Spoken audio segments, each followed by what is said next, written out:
Mom is sick, so I came to work instead." The short sentence echoed through the vast room, fragile as a thread, yet sharp enough to cut through the cold, luxurious air of the top floor.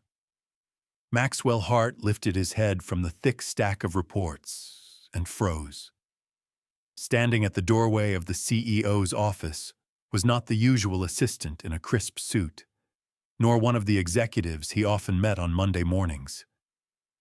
It was a little girl, no more than 5 years old, so small that the oversized housekeeping uniform seemed ready to swallow her whole. The long sleeves dangled and had to be hastily rolled up. The pant legs were tied tight with a pair of frayed shoelaces. Her golden curls were slightly tangled under the ceiling lights.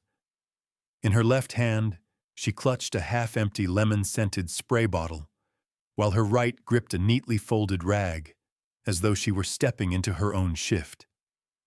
Her voice trembled, but carried a rare firmness for a child. Today her mother had to be admitted to the hospital, and if she missed one more day of work, she might lose her job. The little girl didn't want that to happen. Maxwell leaned back in his chair, questions flooding his mind. How had a child like this managed to reach the top floor of the Hart and Haven Tower? When he gently asked, the girl lowered her gaze to her worn shoes, then lifted it again with a surprisingly steady look. She said she had taken the bus alone, using coins saved from her piggy bank, remembering every stop because her mother had carefully taught her.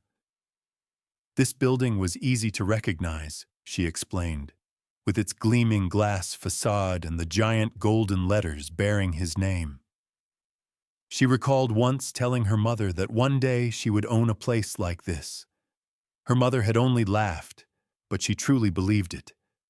Those childlike words struck him in a way he never expected. Maxwell had signed billion-dollar contracts without a tremor in his hand, silenced entire boardrooms with a single glance. Yet now, a little girl with scuffed shoes and shining eyes made his heart falter. Maxwell leaned slightly forward, his hand unconsciously sliding away from the stack of files. He had never allowed a meeting to be interrupted, yet this morning, his entire schedule suddenly felt meaningless. Pressing the button on his desk, he ordered all his morning appointments canceled, then rose slowly, careful not to frighten the little girl. The CEO's office of a luxury hotel empire had been designed to impress investors. Floor-to-ceiling glass walls opening onto a panoramic view of the city, glossy walnut furnishings, sleek black leather chairs, all radiating coldness and authority. And yet, within that space, the sight of a tiny child in an oversized housekeeping uniform made everything feel off balance, almost comical, if it weren't cloaked in quiet sorrow. "Are you hungry?" Maxwell asked. The girl only gave a slight shrug. "I just want apple juice." He smiled faintly, opened the small fridge behind his desk, and pulled out a chilled bottle of apple juice.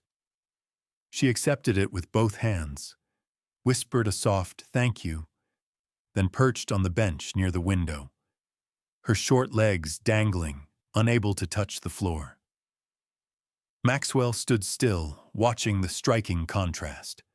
The vast city outside stretched like a sea of light, while inside, one small, determined figure drank her apple juice as though it were a grand reward. "What's your name?" he asked. "Mia," she replied, turning her gaze straight out the glass window. "I know your job is big, but Mom says if you take care of the little things, the big things will last." Maxwell paused. Those were not the words of a 5-year-old. It was a simple truth, yet it resonated in him like a long-forgotten reminder. Mia carefully placed the empty bottle on the corner of the desk, then stood, pulling a small pack of tissues from her fabric bag. She neatly folded one sheet, pressed it against her tiny hand, and solemnly began to wipe Maxwell's wide desk. Mom always starts with the boss's desk. She says the day of the one in charge should begin clean. Maxwell did not stop her. He only folded his arms, watching. The little circles her hand traced across the vast desk couldn't have erased a speck of dust, yet Mia's eyes were so focused, so determined, that his throat tightened. Then the unexpected happened. As she reached to clean the corner near the laptop, her elbow brushed a glass of water. The tumbler tipped, spilling water that spread quickly toward an important stack of files. Mia froze, her face draining of color, wide eyes filled with panic. "I'm sorry. I didn't mean to. Please don't fire my mom." Maxwell immediately stepped forward, blotting the water before it could soak through the papers. Then he turned, crouching down to meet the teary eyes at his level. "Hey, it's all right. You didn't ruin anything. What matters is that you tried your very best. And to me, that's more than enough." Mia looked at him with disbelief, as if kindness were too rare to trust. But slowly, her small shoulders lowered, her trembling breath eased, and in her eyes flickered a spark of hope, as though in this vast world there was still a place where a child could believe in goodness. Elsewhere in the city, inside a modest hospital room at St. Mary's, Lena Torres lay quietly on the white bed, her thin hands resting loosely across her chest. Only 26 years old, yet her face already bore the weary lines of years spent battling through life. Once, Lena had been a brilliant interior design student, praised by professors for her refined eye and unique creativity.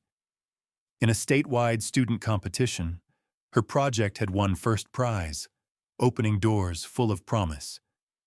She had dreamed of working for major firms, creating spaces both elegant and warm. But that dream closed far too soon. In her sophomore year of college, she had fallen in love with an older man who whispered countless sweet promises. She trusted him, poured all her hope into him, until the day she held a pregnancy test in her hands. By then, he had vanished without a single word of farewell. Her family, strict and traditional, turned their backs the moment they learned the truth, believing she had ruined her future. "You are throwing everything away," her father said. Her mother wept, begging her to end the pregnancy. But when Lena heard the tiny heartbeat echo from the ultrasound screen, she knew there was no turning back. The price of that choice was complete severance from her family. She left home with nothing but 2 small bags. From then on, she drifted, sleeping on friends' couches, taking whatever work she could, waiting tables, babysitting, cleaning. Pregnancy under such deprivation left her body drained, but every night she lay a hand on her belly and whispered, "I will never leave you, no matter what." And on a wind-swept winter night, in the cramped ward of a public hospital, Mia's cry pierced the air. A nurse held her for a moment, then placed the tiny bundle into Lena's arms. As she gazed down at her child, Lena knew her life had turned onto a new path. For the past 5 years, she had struggled to rebuild everything with her own 2 hands. The job at Hart and Haven was grueling, but the steady paycheck and health insurance meant Mia could have food, clothes, and bedtime storybooks. Night after night, when the hotel corridors emptied, she silently wiped every pane of glass, pushed the mop across gleaming marble floors, memorized each crack and the way the lights spilled across the walls. No one knew her name, but the spotless building owed everything to her hands. Years of exhaustion had thinned her body. The lingering winter cough worsened, her breath rasping, her lungs burning.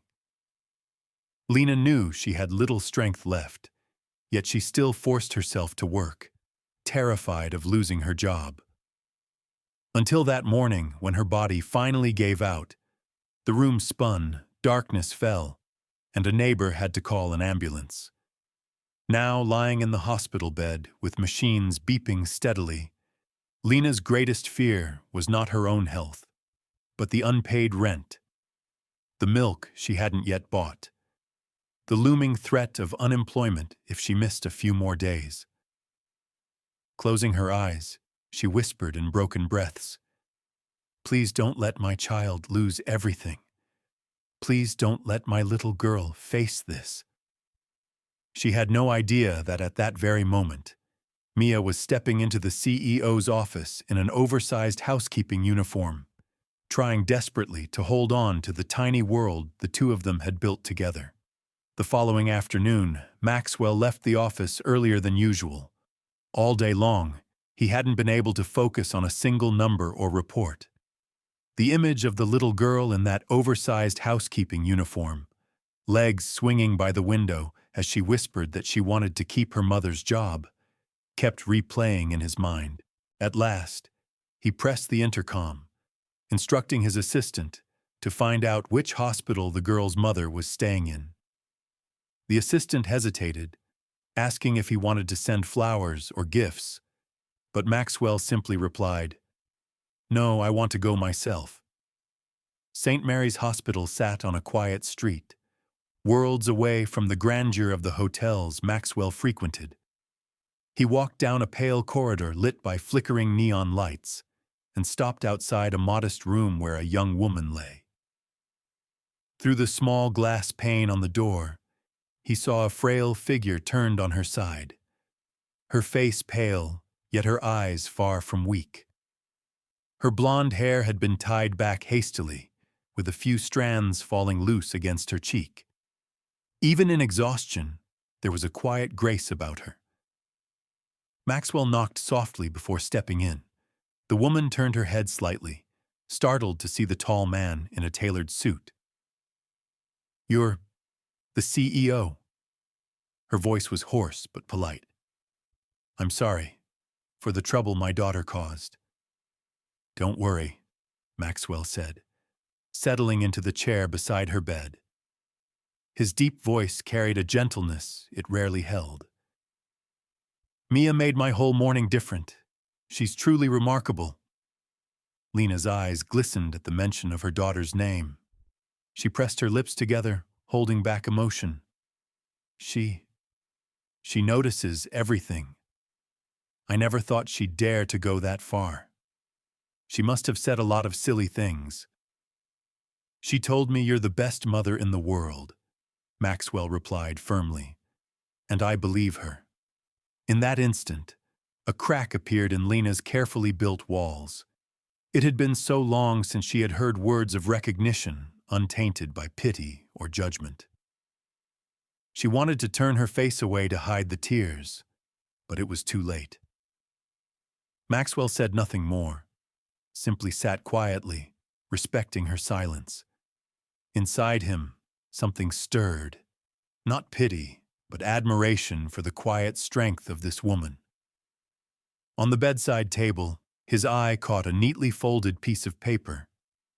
When Lena shifted to adjust her blanket, it slipped to the floor.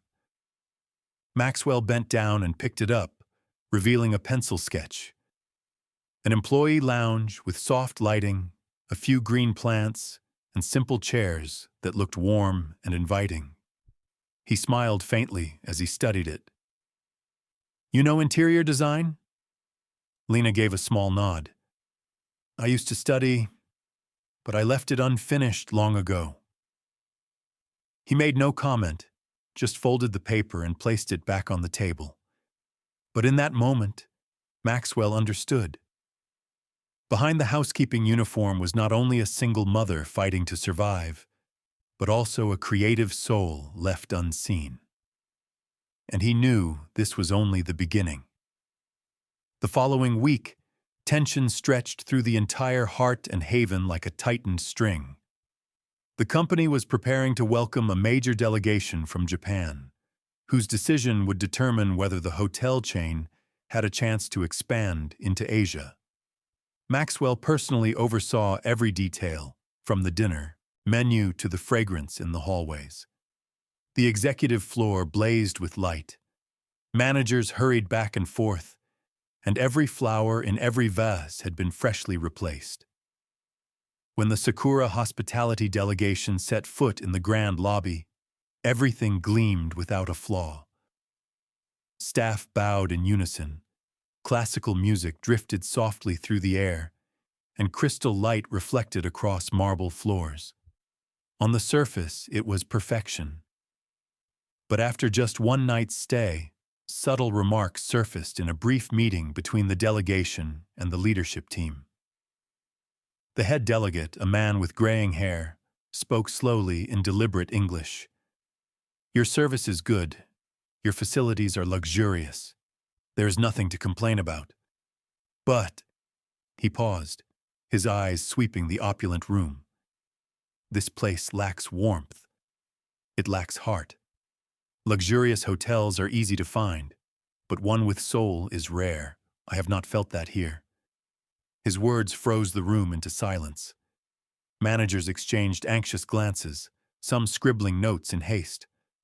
Maxwell remained quiet, but his heart pounded. He understood this was more serious than any statistic. For the Japanese, the concept of kokoro, heart, soul, was the true deciding factor in a long-term partnership. And heart and haven, no matter how polished, was nothing but an empty shell without it. When the meeting ended, the guests announced they would reevaluate the next morning. Only one night remained, but the pressure weighed like an entire mountain. Footsteps hurried down the hallways, phones rang non-stop, and everyone was scrambling for solutions. Maxwell stood alone by his office window, the city lights casting shadows across his face. For the first time in years, he felt his empire might be shaken, not by numbers or shareholders, but by something invisible called soul. After being discharged from the hospital, Lena returned to her night shift. Her body was still frail, but her eyes carried a newfound firmness. The fear of losing her job still weighed heavily on her, but alongside it rose a stronger resolve. She had to hold on to this position, not just for survival, but for Mia's future. That night, while pushing her housekeeping cart down the 17th floor hallway, Lena overheard two staff members whispering about the Japanese delegation.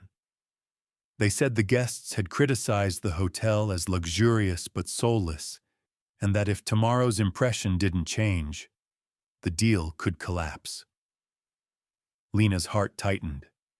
She understood exactly what soulless meant. It wasn't about money or amenities. It was the absence of connection, the lack of warmth people felt the moment they stepped into a space. That was the very essence she had once pursued back in her interior design days. She stopped the cart, scanning the surroundings. The hallway gleamed, immaculate yet cold. The suite where the delegation stayed radiated extravagance, every detail expensive but lifeless. Lena drew in a deep breath. A thought sparked in her mind. If she did nothing, tomorrow everything might crumble. But if she tried, at least she would leave behind a trace. Waiting until the hallway emptied, Lena quietly slipped into the VIP lounge and suite. Each move she made was both cautious and decisive. She replaced the vase of white lilies with delicate pink cherry blossoms, the flower of Japanese spring. She adjusted the lighting system, softening the harsh golden glare into a gentle warm glow that made the space feel inviting.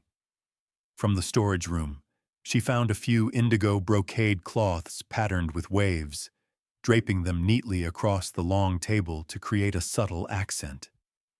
In one corner, she swapped out the cold crystal tea set for a simple ceramic one, then hung an art print the hotel had long kept in storage.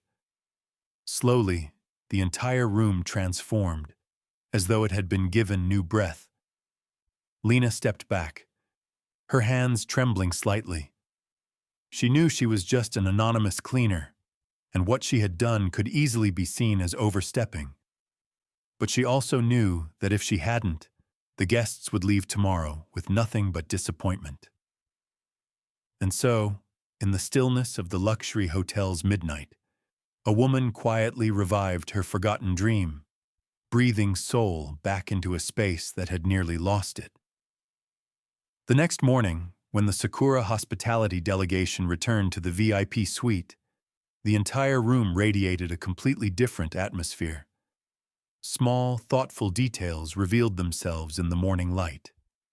Cherry blossoms swaying gently in a glass vase, indigo wave-patterned cloth draped across the long table, a simple ceramic tea set releasing the warmth of steeped leaves. An art print hanging on the pale wall added a sense of calm and balance. The once cold, ostentatious space now felt warm, welcoming, and alive with cultural breath. The Japanese head delegate stepped in slowly, his eyes lighting up as he looked around. He paused before the cherry blossoms, gently touched a petal, then gave a subtle nod. His deep voice resonated. "Now, it has a soul." That short sentence was enough to erase the tension that had gripped the hotel's halls. Members of the delegation exchanged approving glances. A few even allowed rare smiles. They left the room with an attitude entirely different from the day before. From a distance, Maxwell had seen it all. He knew exactly how the room had been transformed, and it wasn't hard to trace who had done it. That afternoon, he found Lena on the 17th floor, carefully wiping the edge of a cabinet, as she always did. The same worn gray uniform clung to her frame. The same gloves carried the scent of disinfectant. But those hands had just won over one of the most discerning delegations. Lena startled when she saw the CEO's tall figure appear. She straightened quickly, heart racing, certain she was about to be reprimanded for changing the decor without permission. But Maxwell only walked closer. His eyes softened from their usual chill. "I know it was you," he said quietly. "And you did very well." A flush rose to Lena's cheeks, her fingers tightening around the rag instinctively. "I just thought, if I didn't try, tomorrow everything might have been lost. I didn't want to see the work of the entire hotel dismissed." Maxwell was silent for a moment, then gave a firm nod. "I want you to share your ideas with the management team. They need to hear directly from the person who did this." He paused, his voice lowering but resolute. "Don't worry. I'll be there." With that, he turned and walked away, leaving Lena standing in the hallway, her heart in turmoil. Pride mingled with fear, filling her chest. For the first time in years, someone saw her as more than a maid's uniform. Yet deep inside, she knew the other eyes in the hotel would not accept this so easily. And she sensed that the real trial still lay ahead. News that a housekeeping staff member would be invited to present before the management board spread quickly through the hotel corridors. For many it was unheard of. Some were curious, a few admired her, but others whispered, their mocking eyes following Lena each time she pushed her cart past. And just then, a shadow from her past unexpectedly returned. Late that afternoon, as Lena stepped out of the staff lounge, a familiar voice stopped her cold. Derek Shaw, the man who had abandoned her 5 years ago, leaned against a marble column in the lobby, his dark suit making him stand out amid the crowd. His half-smile was the same as ever, both charming and mocking. "I hear you're about to present in front of the management board," Derek drawled, his gaze sweeping over the faded gray uniform. "Not bad for a girl who had to raise a kid on her own. But I wonder, Do they think you earned this chance on your own merit? Or thanks to the special attention of Mr. CEO? Lena froze, her hand instinctively tightening around a bundle of cleaning rags. What do you want? Derek shrugged, stepping closer, his voice dropping to a whisper. I think I have the right to see my daughter. And if Maxwell Hart has been generous enough to raise you up, surely he won't mind taking care of someone who knows too much. Just a small amount. Or rumors travel fast. You have no right, Lena replied, her voice trembling but resolute. You abandoned us. Stay out of this. But Derek only laughed, a sound that made her spine turn cold. Right? Sometimes right is just whoever tells the story first. If tomorrow a few papers suddenly report that the CEO has been favoring a maid, even visiting her in the hospital, how do you think the board will react? Lena turned away, refusing to answer. Yet his words pricked like poisoned needles, spreading quickly through the hotel air. That evening, the hallways buzzed with gossip. People whispered that she had seduced the CEO, that her opportunity came not from talent, but from some shadowy affair. Suspicious glances followed her into every room, dogging each of her steps.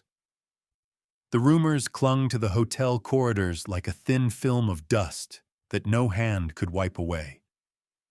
Some employees began to look at Lena with a mixture of pity and doubt, making every movement heavier than ever before. Meanwhile, in the CEO's office, Maxwell received a curt notice from the board of directors. He was to attend a special meeting the next morning.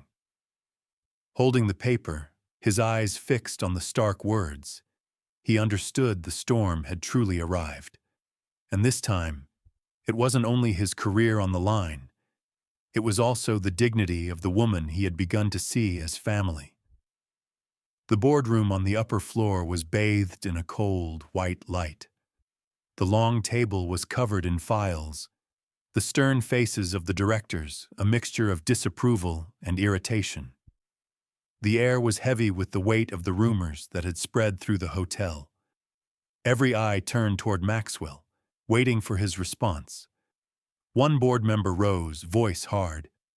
Mr. Hart, you have allowed a housekeeping employee to interfere in matters of the corporation. This not only breaks internal protocol, but also gives fuel to damaging speculation. We need you to keep your distance, or end this immediately. This is a matter of honor. Maxwell sat upright, his hands clasped tightly in front of him. He let a few seconds of silence pass before rising to his feet, his deep voice carrying across the room. If a rumor alone can make us abandon fairness toward our employees, then Hart and Haven does not deserve to speak of honor. Lena Torres did not ask me for pity. She was the one who transformed the suite, the reason our Japanese partners saw us differently. She did it with skill and dedication, not through any so-called relationship. A ripple of murmurs spread through the board. Some frowned, others looked unsettled. Maxwell continued, his eyes sweeping the table. If you force me to choose, then I choose to stand beside her. And if that costs me this chair, so be it. At that moment, the doors opened. Lena entered, her face pale but her eyes shining.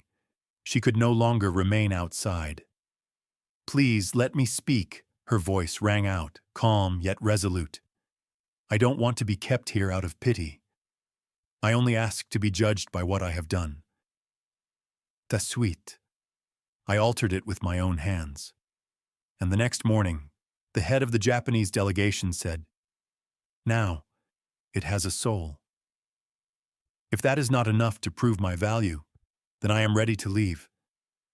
But please, do not let a mother's dignity be defined by malicious rumors. The room fell into silence.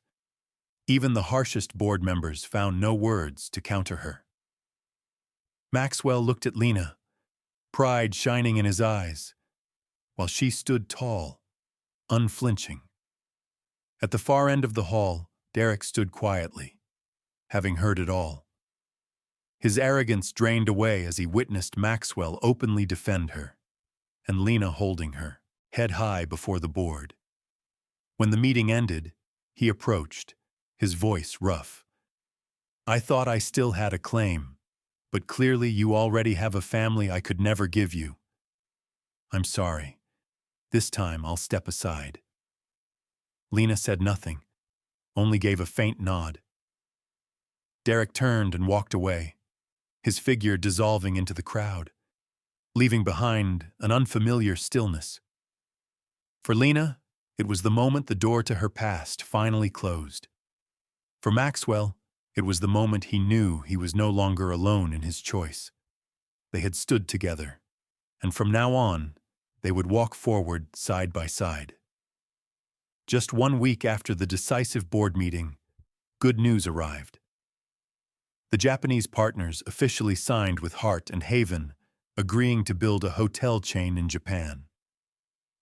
At the internal announcement, Maxwell stood before all the staff and declared that a dedicated design team would be formed for the new project. And among the stunned faces, the name he called out left everyone speechless.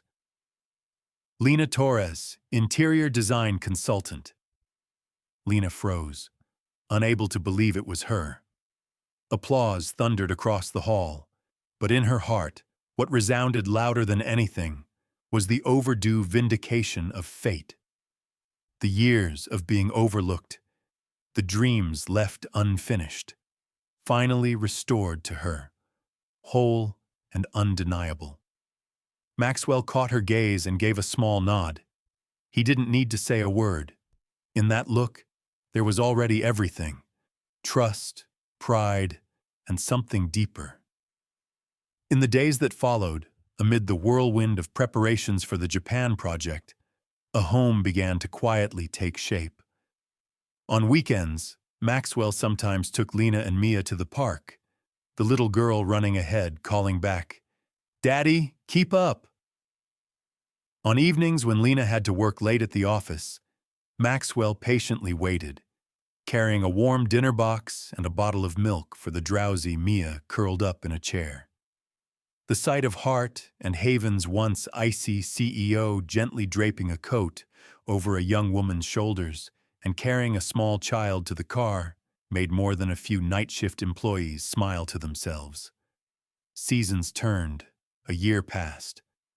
The first Hart and Haven branch in Kyoto opened its doors. The Japanese sky bloomed with cherry blossoms, the hotel courtyard alive with guests and media. Lena stood among the core staff, a badge on her chest reading Interior Design Consultant, her eyes glowing with pride and emotion. Beside her, Maxwell strode in a deep navy suit, while Mia, in a pure white dress, skipped with a bunch of balloons in hand. When the ceremony reached its height, Maxwell suddenly stepped onto the stage, microphone in hand. He glanced around the hall before fixing his eyes on Lena. His voice rang deep and steady. A year ago, Hart and Haven was criticized for being a hotel without a soul. Today we can proudly open our doors in Japan because one woman breathed heart into these walls. Lena, you turned the coldest place into the warmest home. Murmurs rippled through the audience. As Maxwell descended the steps and walked straight toward Lena, in front of hundreds of eyes, he dropped to one knee on the hotel's stone courtyard, opening a small velvet box. A gold ring sparkled in the Kyoto sunlight. "Lena Torres," he said, "you gave me a family, a home. Will you marry me?"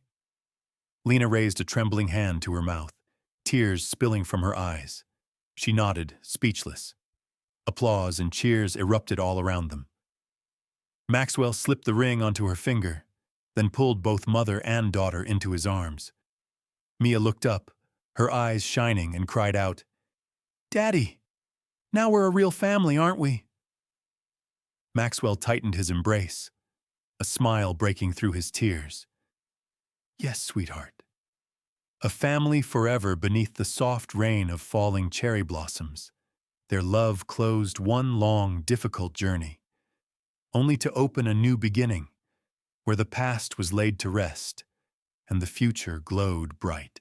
Happiness doesn't always come from grand gestures, but from a gentle act, a room with a soul, or a hand that chooses to hold on when the other is trembling. Maxwell found his home not in reports or cold boardrooms, but in Lena's steady gaze and Mia's innocent smile.